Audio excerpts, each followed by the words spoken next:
মুক্তিযুদ্ধ মন্ত্রণালয়ের অধীনে গঠিত হচ্ছে গণ অভ্যুত্থান অধিদপ্তর, যার কার্যক্রম শুরু হবে আগামী মাসে। তথ্য উপদেষ্টা নাহিদ ইসলাম জানান, শহীদ পরিবার ও আহতরা প্রতি মাসে ভাতা পাবেন। আর এদিকে জুলাই অভ্যুত্থান ঘোষণাপত্রের দাবিতে 6 দিনের কর্মসূচির অংশ হিসেবে ফরিদপুরে সমাবেশ করেছে বৈষম্য বিরোধী ছাত্র আন্দোলন। ক্ষেত্রে আমরা এই 2 লক্ষ 1 লক্ষ জুলাই গণ অভ্যুত্থানের পর বেশ কয়েক দফায় সহায়তা না পাবার হতাশা থেকে বিক্ষোভ করেন আহতরা। 5 কোটি 20 লক্ষ টাকা এ নিয়ে সরকারও বসে নেই। হতাহতদের সরকারিভাবে সহায়তার জন্য এবার মুক্তিযুদ্ধ বিষয়ক মন্ত্রণালয়ের অধীনে গঠিত হচ্ছে জুলাই গণ অভ্যুত্থান নামে একটি পূর্ণাঙ্গ অধিদপ্তর। রেল ভবনে তথ্য ও সম্প্রচার উপদেষ্টা জানান, আগামী মাসেই শুরু হবে কার্যক্রম।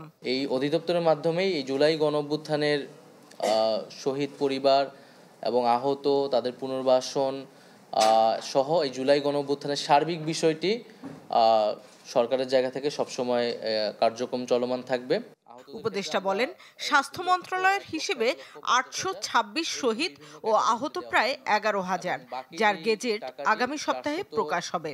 637 কোটি 80 লক্ষ টাকা একটা বাজেট অর্থ মন্ত্রণালয় থেকে দেওয়া হবে পর্যায়ক্রমে, এটা সিদ্ধান্ত হয়েছে। তো এখন আমরা জানুয়ারি মাসে এই 232 কোটি 60 লক্ষ টাকা শহীদ পরিবার ক্ষেত্রে, সেক্ষেত্রে 10 লক্ষ টাকা, যেটা সঞ্চয়পত্র আকারে থাকবে।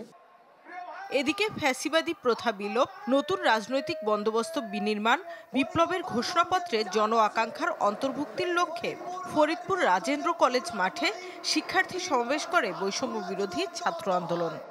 রক্ত বিপাসু, ক্ষমতা বিপাসু কিছু দোসর গোপালগঞ্জের আনাচে কানাচে লুকিয়ে আছে, তাদেরকে ওই তাদের শিকড় সহ উপড়ে ফেলতে খুব বেশি সময় লাগবে না। এ সময় আরেক সমন্বয়ক বলেন, বাংলার মাটিতে শেখ হাসিনার ঠাঁই হবে না। পূর্ব প্রজন্মের যারা নেতৃত্ব রয়েছে, তারা বিভাজনের রাজনীতির কারণে বছরের পর বছর এই ফ্যাসিবাদ মুক্ত বাংলাদেশ গড়তে পারেনি।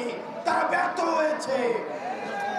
তারা যেই জায়গায় ব্যর্থ হয়েছে, ঠিক সেই জায়গাটিতে আমাদের তরুণ প্রজন্মকে হাল ধরতে হয়েছে।